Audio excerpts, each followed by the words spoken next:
في ساحة للعلم كنا نلتقي، والحب والإخلاص زاد قلوبنا، نمضي إلى نور اليقين ونرتقي قمم الفلاح وتاجنا أخلاقنا. في ساحة للعلم كنا نلتقي، والحب والإخلاص زاد قلوبنا. الرحمن الرحيم. الحمد لله رب العالمين، والصلاة والسلام على رسوله الأمين وعلى آله وصحبه أجمعين إلى يوم الدين. وبعد، الدرس راب الرباسي متابع شاهد مانكر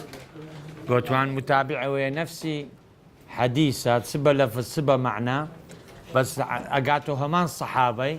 بالرقاية ديكا أو متابعا، يعني بدوا داتسوني لو كده ناري متابعي أو شتيبكا أجا أو حديثة أو شخصي راوي حديث، يعني محدثك بيهستا بيدا قوتري متابع، يعني اسمي فاعل، يعني أو بدوا داتسوني لو كده حديثكش متابعية. أجر حديثة شدي هاد بتسبى لفظ تسبى معناه بي بلام صحابة كي زدابي أو الشاهدة أو ده بتدليل الشاهد له، يعني وكله تقوية. زاقيشتنا أو عبارة قال الحافظ رحمه الله أمتنكيا وتتبع الطرق لذلك هو الاعتبار. تقرأ من بالباء أول تتبع الطرق لا برياز ده عبارتك لسرية بين قوسين أو متنكيا.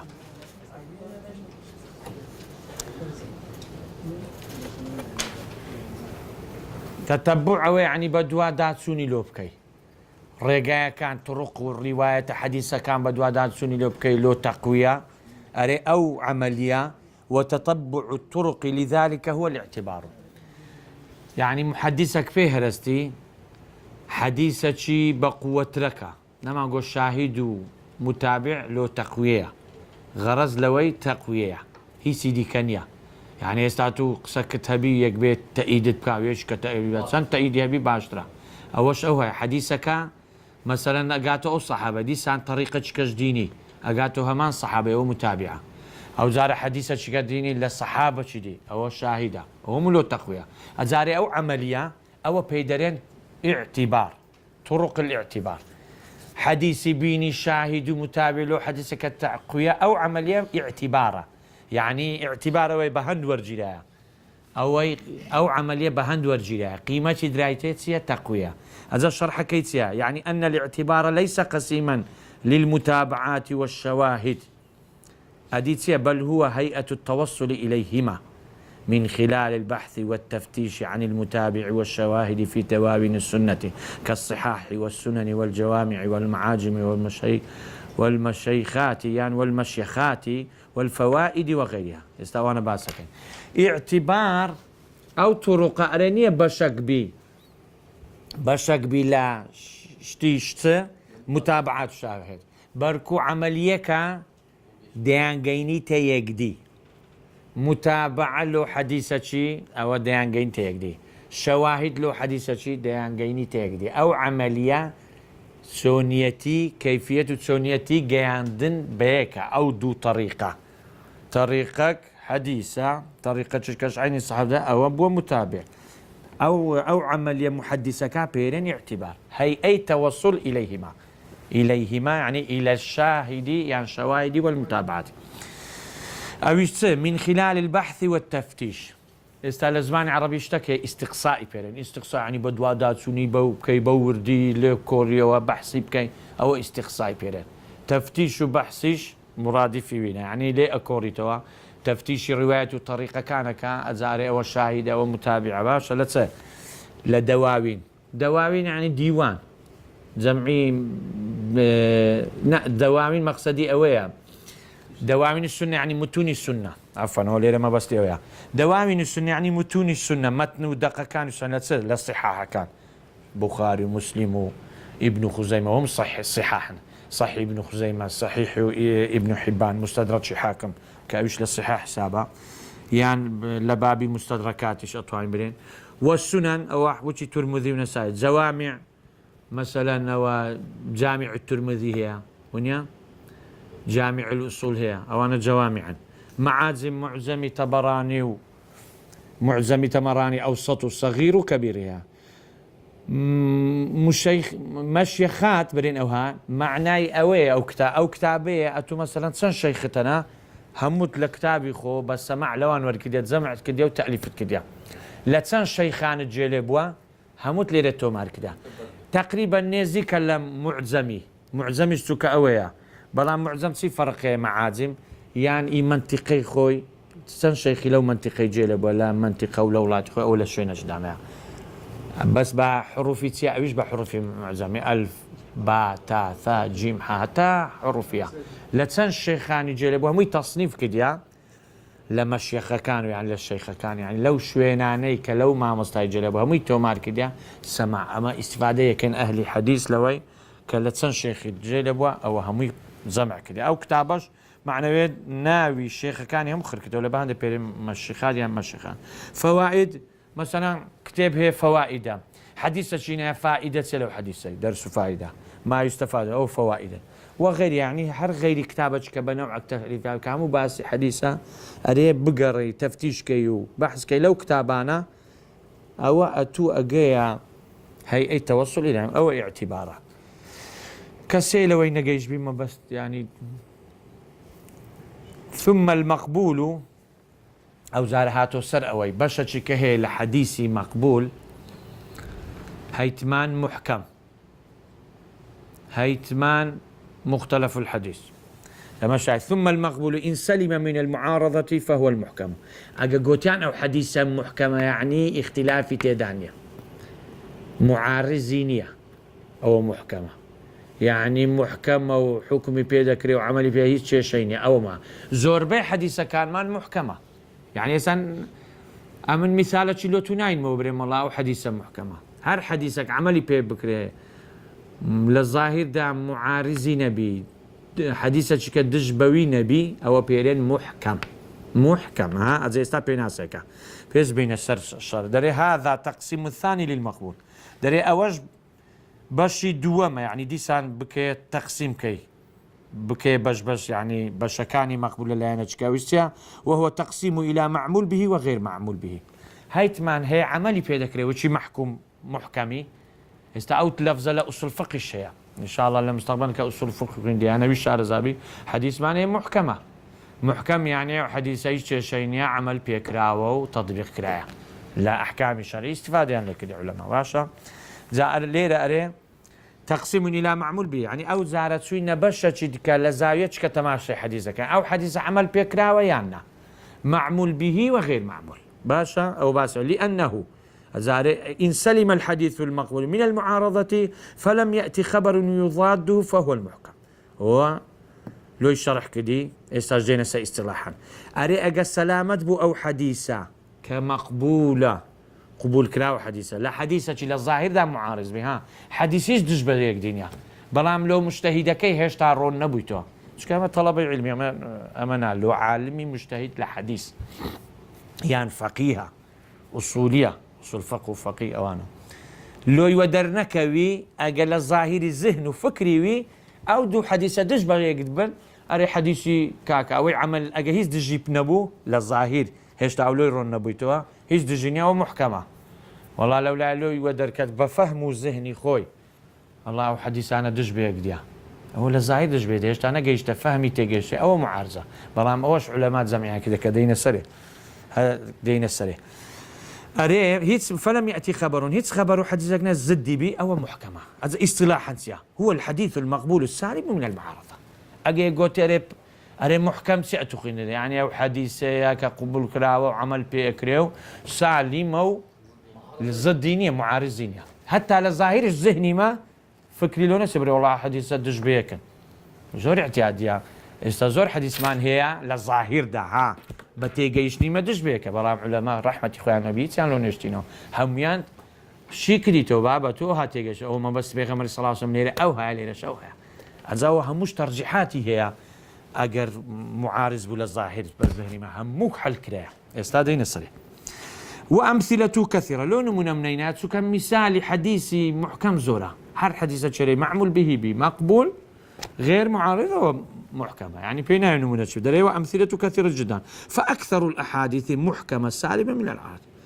زور هر زور حديثة كان حكم بكرا ومعمول ومقبول بها سالميشا سلامة لمعارض. چونکە قسەی پێغەمبەری صلی الله عليه وسلم لایەق بەوەی نییە قسە دژ بە یەکدی بکە، قسەکانی هەموو تەواو کەری یەکدیە، جەوامع الکەلیم بووە. بەرێ محکەم هەموو محکەم عەمەلی پێ دەکرێت. وایە ئەجا وئین عوریض بمثله، ئەگە حەدیثەک وچێوی بوو لە دەرەجەی بەرەورێن صحیح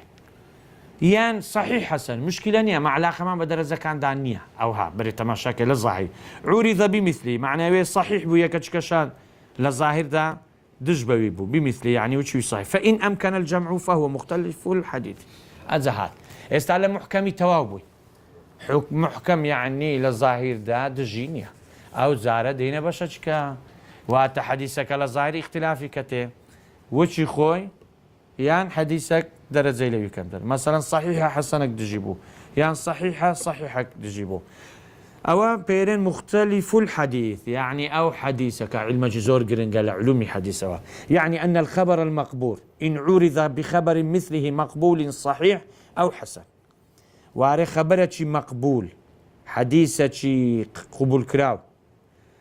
أجر دجي بو بخبرك وشيوي أوش مقبولة ذا صحيح بو يعني حسن بو. فإن أمكن الجمع بين الخبرين المتعارضين المقبولين فمختلف الحديث. دنا لظاهر دام اختلاف كتي وجمع إشكال بيني معناه ويا أو حديث لظاهر ده اختلاف يعني بو ويدا قوتري بو عملية بو فهم تيجيشني ما جيشني أو نتيجة تعزل محكمي هاتينا بشج كبيدر مختلف الحديث. أزاليرا لا ويا أجا جيشتنا نتيجة عملي بيجين أجا لنا جيشتنا نتيجة توقفك علماء درن حتى لو ما نودر كيف زانا هم ترجيحاتها كي موضوع زور جرينجا شكو علمان هم متداخلين علوم شيء موضوع زور جرينجا لأصول فقه كتابة أصول فقه بين لآخر عليه موضوع التعديل والترجيح يعني التعادل والتراجح مثلا أو حديثنا أو شتانا كو ترجيح ذكره يكلبوا نوعان كليرش بعض ذكاته دي صح شكو موضوعي مختلف الحديثة. وإن كان الحديث معارض مردودا أو زارة أو أجر صحيح والصحيح حسن بو أجر جمع كرا إمكان بو جمع ذكره بو موضوع عيدا قوتره كحديثك دجي هبو جمع إشكرا بيدا قوتره مختلف الحديث باشا أدي أو حديثي دجي تهر ضعيفة مردودة حنجينا وشيشك كم تردبي فلا أثر له لأن القوية لا تؤثر في مخالفة الضعيف وسبق في المنكر استدين أجا حديثك مردود بو يدجبا حديثك صحيح هيت سمشي شمانيا اشتي ضعيف صحيح بيدجناكري راتكريتو تسوكا وبقوته هيس تأسيناكا يجي لاواز دجيبي واري وأتوش خنديتت لمنكري منكر ونبو مخالفة هدج يكا ضعيف مخالفة ثقيفك هو قوية هيس تأثيري لناكا عين حديثك صحيح به حديث الضعيف بمخالفة بك هي تأثير هناك هالراس حديث ضعيفة كي مردودة وعمليش بقى يتكبك واضح هوا هو درجة الصحيح بو يعني حسن بو أو لبابي مقبولة هردو تشان شيء شمانيا أو دبي عملية مختلفة زين ترجيح دبي لبيني وانا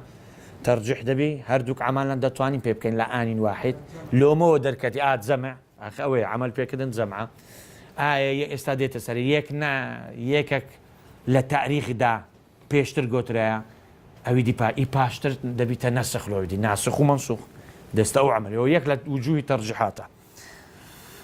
أتدري فمختلف الحديث هو أو الشرح تبيناس هو أن يأتي حديث مضاد للآخر في الظاهر حمدنا في الظاهر شو كان هذا حديثه حديث زدي يقبل حتى ابن خزيمة كابن حبان طلبي بوا دري هن مدحي ما مستيخوكا كلا اختلاف لا حديثي اختلاف مختلف الحديث هن زيرك بو ابن خزيمة رحمة الله كصاحب الصحيح ابن خزيمة دري بايك كز دو حديث منو بيني پیغمبر صلى الله عليه وسلم دش بيردي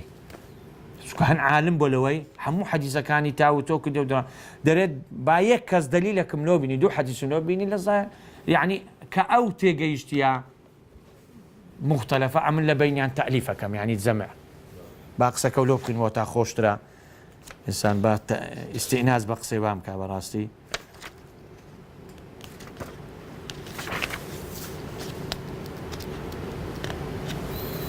وقال ابن خزيمة لا أعرف عن النبي صلى الله عليه وسلم حديثين صحيحين متضادين فمن كان عنده فليأتني لأؤلف بينهما. أفرمي هيتس نازانم دو حديثي صحيح دج بيك أوي لكنيتي أو شتانة با أمن زمعي بك معناه يويا فهمي وين جيشتي توبيني أمن بالويت زمع كان نابي متضاد كشي تواوا كأفرميك لو علمانية محمد كري إسحاق كري خزيمة كصاحي ابن خزيمة كطلبكي ابن حبان هن مدحي أكا أري لصناعة السنن وحديث أري همو الصحاح بألفاظ ولا بربوه باشا أو نوع عالم ولا بهند أري هركسك دو حديثي دج بيك هبي صحيحين بنا من بعد لأؤلف بين يعني لأجمع بين جمع بكاملة بيني معناه يوي فهمي وين جيش تبي للظاهر لا للذهني بي ويا معناه بلام هرنب لوي حلكم بالفعل بلام لقرا وش علماء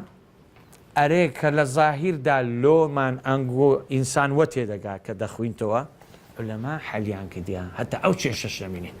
هذا فرمي هو أن يأتي حديث مضاد للآخر في الظاهر ها مقصدا أو قصبه حديثك بيدجي بحديثك كلا ظاهر دا فيوفق بينهما توفيق الجمع كين بيني أو مختلف الحديث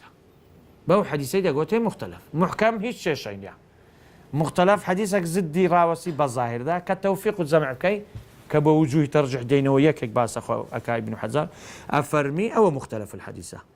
فإن أمكن الجمع بين الخبرين المتعارضين المقبولين فمختلف الحديث ها أجا كرات جمع كرا لبين يودو خبر حديثان ودج بيك وهردك مقبولشن أو بو عملية دقوتين مختلف الحديث وإن كان الحديث المعارض أو عفوا سموسر الإمام تكسو ببورن وهو من أهم أنواع علوم الحديث ها مقصدهم أويا لهرا جرينجا زورا جرينجا كان علم حديثه زان استفر مدلو لأن العلماء في الحديث والفقه والأصول وغيرهم مضطرون إلى معرفته هروا أو علماء يعني كاختلاف يعني الأحكام الحديث يك الراجح بي يك بوبي ورانه بمختلف الحديث كجمع أكره هذا بابا فران ما مستافران عالم زور بري زور كاكا خسيتو أهاني وش أهالويتش أو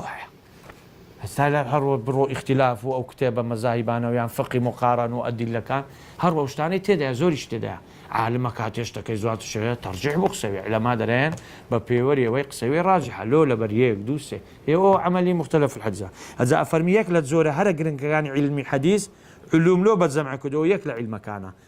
أفرمي تشوك حديث وفقه وأصول همون بيوستيان بزانستي أو مختلف الحديث أذا أفرمي ولا يتقنه زاناك جرينجا يعني بباشنا زانن شيء إلا العلماء الجامعون همو زانايك بهرمان نب ولو علمي إلا أو عالمي زمعي كده لبني فقه وحديث وأصول هارو أوانت يجيشنا عالم ولا فقه ولا أصولي ولا حديثي ممن أوتوا فهما ثاقبا يعني زيلك تشباشا كده بير تيجي فهمتشي زورت بيرو تيجي دلايته وقدرة على الغوص على المعاني الدقيقة تواناتي وي هي غوص كود دري غواصة تسبن يعني أو هذا استناو معنى وردكاني حديثة كان فهمه وتيجيشت للشريعات لبهند جمع الشكل لبين علمانا أو إتقاني يعني تواو تيجيشت لمختلف الحديث كاكا أو حديثي كإستانو منيدينم إشكال اجتدايا لبروي إشكال اجتدايا شتشي بابا آسان ترتيب أطوالم لو حل كان باس كان بس السم لامتحانش تفكر سويان فهمك تينقان بلام حديثة شكارم كان لو درسي ب لو تانا سمتا وقت ما نرى حديثة بيغمبري هي صلى الله عليه وسلم فرمي لا عدوى نفي تاكا وفرمي عيش عدواني عدوى يعني يكون خوشك براو بتوا يعني نفرك لنفرك ناقر أو عدوى ناري وحديثة يعني أو نخوش عدواي هيك ما كاك دكتور عدواتيا معناه اللي جديد أقرينوه ونيا هرا أو تبسي و طاعونا يعني هندك نخوشي نقل دبي وعدوايا عدوا لوي هات يعني السنون يخوي دبزني تتجاوز لك ويا عدوا إيه باشا بيغمبر صلى الله عليه وسلم ليلا بظاهر تماشى كلي لا عدوا ليك شي ناقتول نخوشي باشە حەدیثێکی ژار هەمان حەدیث پێغەمبەر فەرمی صلی الله عليه وسلم وفر من المجزوم فرارك من الأسد ئەرێ هەر بێ ئەوی نەخۆش پیستی هەیە جوذام یعنی گوڕوو بەکتریایەکەی نازەما من لەوانی تعبیرم تا مختصمە ڤایرۆسە چیە ئەوانەیە گەشارەزانە لە ڤایرۆسە چێوارێ کو هەردەی لە شێری کو ئەتو لە شێریە ترسێ ئەوها بترسێ لە نەخۆشی پیستی مەسەن کابرا گوڕوو بوو وارێ لێی هەربێن معنای وێ دەگریەوە لێرەش دەفەرمی لا عدوە علەما کو جەمعیان کردێ لە بینیوەی ئەوە لە زاهرە مەلۆماوە دەرکەتێ مختلفە گەنا هەر یەکەمە بەستە چی هەیە پێغەمبەر صلی الله عليه وسلم ئێستا پێش بمێوە ئەوەی لە زاکرە مابی ئیعجازەی علمیش هەیە لە حەدیثی دووە نازانم گۆ وابینی خوندیتانەوە ئەرێ فرارك یان وفر من المجزوم فرارك من الأسد یان لەفزەچی کە هەیە چکەوە ڕیوایەتەچی کە هەیە ئەرێ وفر من المجزوم تفر من الأسد يعني رواية بيهقيش فرارك من الأسد أرين استاويان ليك تبات تلسكوبة سيوي مختبري هناي تانا بيش أو بكتيريا يعني فيروس كان خوشي قريت توشيه كشبي دري عين الشكل الشري هي سبحان الله پیغمبر صلى الله عليه وسلم دفرمي هر بيلا قروي لخوشي قروي كو هر ديلا شيري يعني علماء ورنوا باشا راستا انسان للشيري هردي معنى ولوي هربي كو اترسي لشي ناكو بقريو بلام او اسدش ارين كهاتي لإعجاز علمي كليان دايتو مختبري قيشتيني فيروس سكيت يبرين بكتيريا نازم يعني زارا وكم لقد توابيانا شكل الشيري هي شكوان هريا كانوا على الشكل شي ودركا كتماشا كاني با او مقصدم ازاليرا لا عدوى أو علماء الشرح علماء لا عدوى معناوي نفي عدواي أكان لوتة نكو ليش أفرمي حربي لنخوشي قرو نكو أو شخصا لقروي تعامل بكا تماشاي تعامل بكا لقا أو نخوشي بقري توا عقيدة وبيرو برواي وبي مؤثري حقيقي أو نخوشيه نك خوايا نعوذ بالله نكو اعتقادي ولا به سدا لذراي حتى او بابا قباد بانسان توشي اوي نبي حن لان خوشان بترسي مؤثري حقيقي لفكرتي كخوايا لبهند بيغمبر فرمي صلى الله عليه وسلم هر بيلو نخوشه كودي هر ديل الشيري معنى وينكو بقريوا وتبقى راستا او سبب لقى تعامل بنت لقى او نخوشك او نخوشه هالقرو بتشيت سبيرن براوا بيتوا اتو اعتقادت ولا بري والله أو لبروي تكر بويما أو سبب قلتوا أو تفكرتي كمؤثري حقيقي خوايا أجا خوايا نينوسيبي هر ناقريوا أجا تكريش بلقري أو يكلام معناها كا هندا شش علماء أفرمون كاكا خوت راست السبب لقى تكربون بلام خوا أجا تقديري نكد بي تكريش بلقري أجا نينوسيبي أتو هر ناقريوا بلام إسلامتي احتياطا داينا أري او نخوشانی هەڵگرە ئەتو ئاگات لە خۆبی ئێستا مەسەڵەن کابرا لە مارێ یەک نەخۆشە چێگری دکتۆرێرە کاکە قاپ و مراکە و مشت جواب بکەنەوە خۆ معنایەوە نییە ئەو ینی هیمال کردیان بێزیان لێ بۆ کاکە ئەو نەخۆشە تازەوت بلو ئەوانە دیش توش بن چ خواق و برەکە لەوەی ئەوە یەک زەرتک بالفعل هەندێک ڤایرۆس هەیە ئەگریتەوە لێرەش ئەوە یەک لە معنای هەندێک ئەرێ نا لا عدوە کاکە ئەوەها نییە فەهمەکەش لا عدوە نەفی عموم نية لا عدوى يعني إلا في الجذام ونحوه تماشاي معناوية بيغمبر صلى الله عليه وسلم قوتيتي بعمومية أو شتا تخصيصي تدايا حتى لأصول فقهية داري ما من عموم إلا وقد خصة لا هر شتاتشي عام شتاتشي اللي يزدابيتو تخصيص كريا معناوية لا عدوى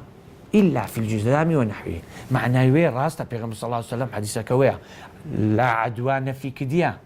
اشتك نقلنا بها مشتك نقلنا به بالفعل الا وشي جزام وغيري وان كاتو مثلا زرتكو غيري وان نبينا او تخصيص جدابو لعامك او علماء او بوسناني لو كانوا الشرح كان دواء من بكورتيك فهمي بكورتي لو تانا نسم مازالني بنسينو وقلتم سكولا باشين معناه لا عدوى الا من الجذام يعني تخصيص او عام يكرا هیچ شێشەمان نییە پێغەمبەر صلی الله عليه وسلم ئەفەرمی هەر بێ لە شێری کو هەر بێ لە گوڕووی کو هەردەی لە شێری هیچ کێشەنێ لەگەڵ لە عەدوای معنایەوە ئەوە عام نەفیەکە بە عام نییە هیچ شتێک ناگریتەوە نەوارێ ئەوە جودا بوویتەوە لەو عامەی جوزام و غەیریوی نەبی ئەوانەی دی عدوای نییە و زۆر احتیاجێ و تعاملیش لەگە بکەین ئەو وازحەوە یەک لەوەی لەما لێشان دایتەوە ئەرێ ئەوە لە ظاهر ئەمەوە تێگەین معارزە ئەگەنا هیچ ئەو نییە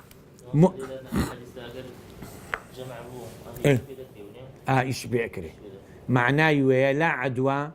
معنای وەیە نەقلبوونی نەخۆشەک ئللا بە ئەمری خوایە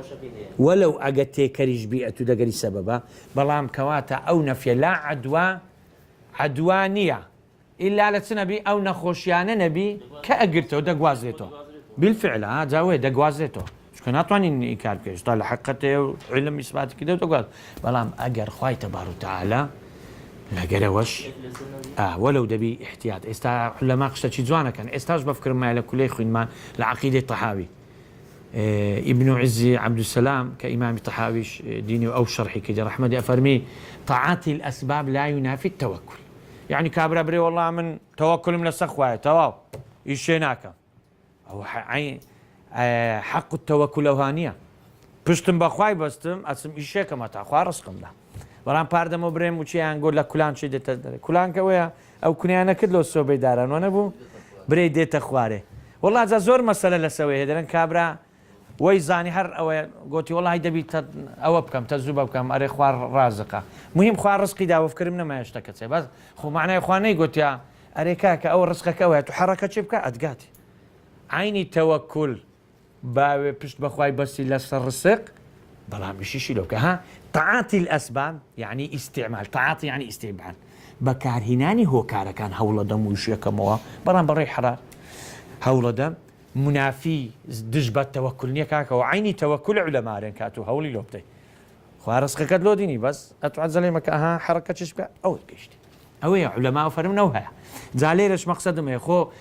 پیغمبر صلى الله عليه وسلم ناري والله بكيف خو ترونا ونخوشك وكرنا عقريوا والله نخوشي هي ئەگریەوە بەڵام ئەوە خوا کردیتە هۆکار بەڵام لەگەر هەندێش کە ئیهمال مەبە تەوەکولیش لەسەر خوای ببرێ وەڵڵاهیەوە خۆیان خۆم پاراست تەوەکولیشم بەسەوە ئەگە ئەتو نووسیبت هەرە گرمەوە گەنەش نووسبیت ئەرا زۆر کەسش ئیمالی کردێ بەو خوای چووکە خوانێ نووسیان نەشی گرتیتەوە مسەلە نەیزانیان نەخۆشیەکە بووە زۆر جالەوان لە ماری خۆت وەڵا فران نەخۆشیە بدوایە زانیتیان ڤایرۆسەکە و هەموو لە خۆ ترسێنەرێ کاکە دەبی ئەوە ناویچی ئەمەش نەماگربیتەوە با لەو ئاخرێ خزمەکمان نەخۆشی کلێ هەبوو دوایە تووشی نەخۆشی سیل و ئەوانە بوو بەڕاستی یعنی دیارەت وەزعەکەی وەلها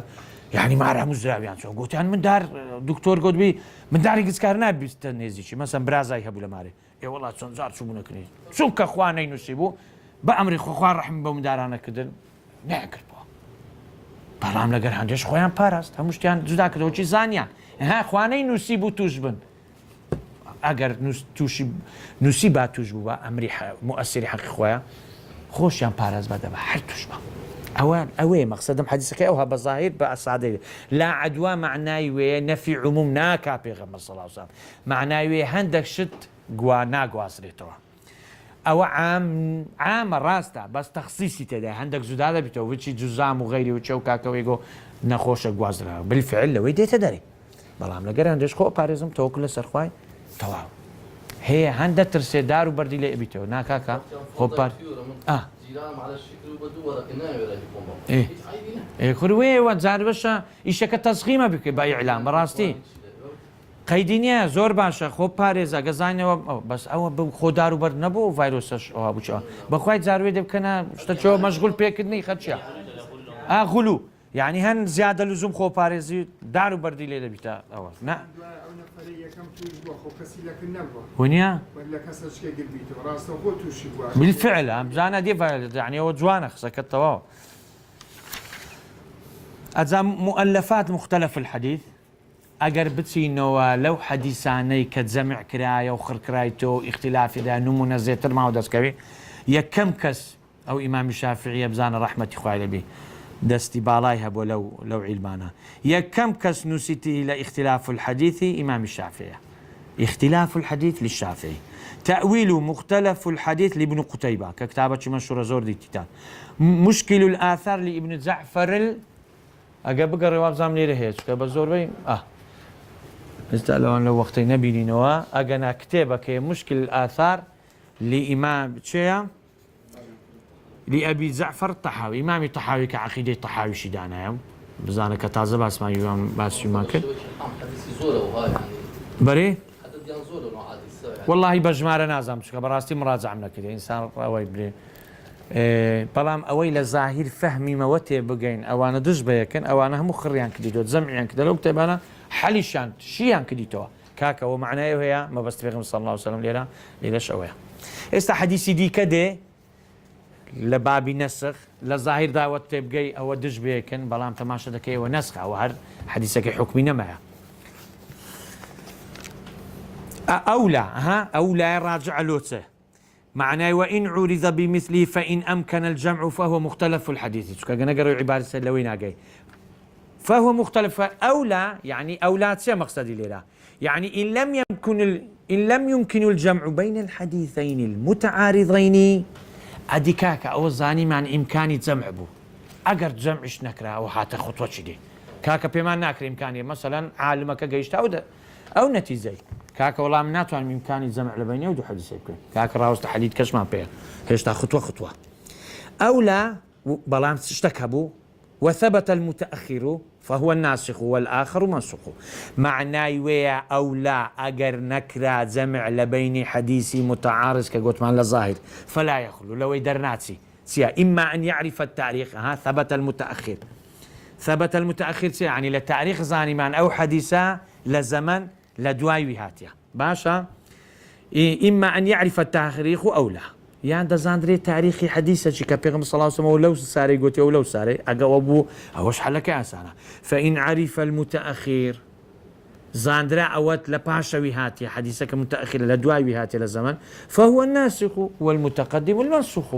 حديثك كاك للظاهر دادي تمام معارضة باشا وجوهي ترجيحات منظورة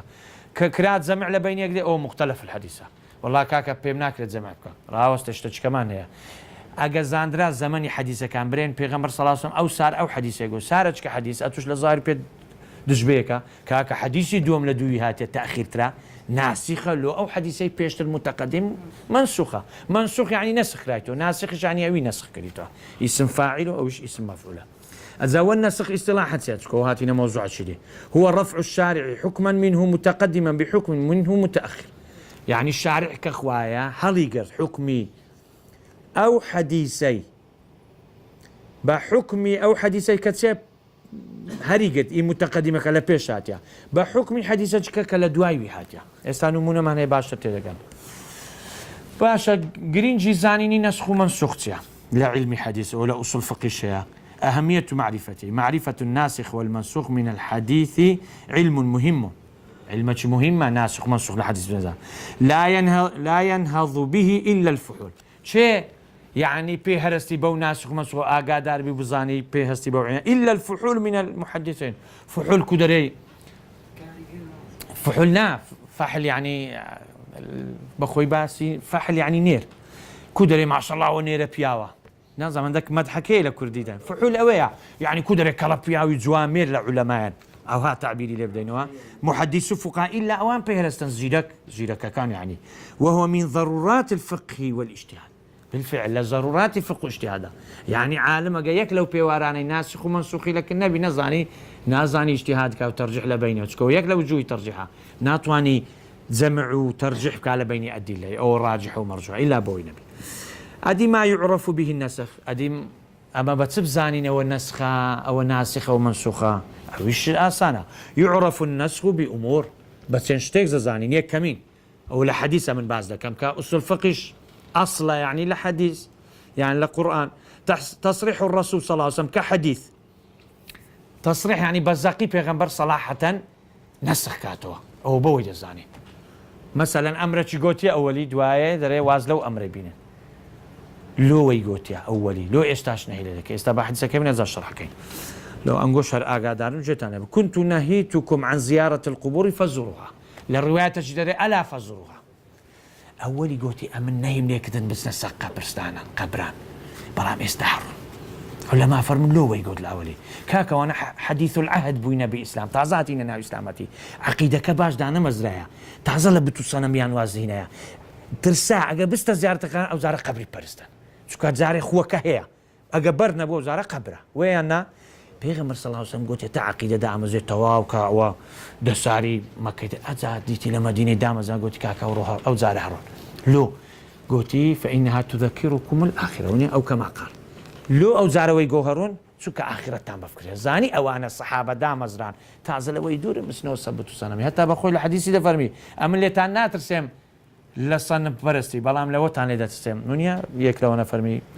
بدج يك دار برتسن يك دي بكوجن خوين يك دي حلال إلى آخره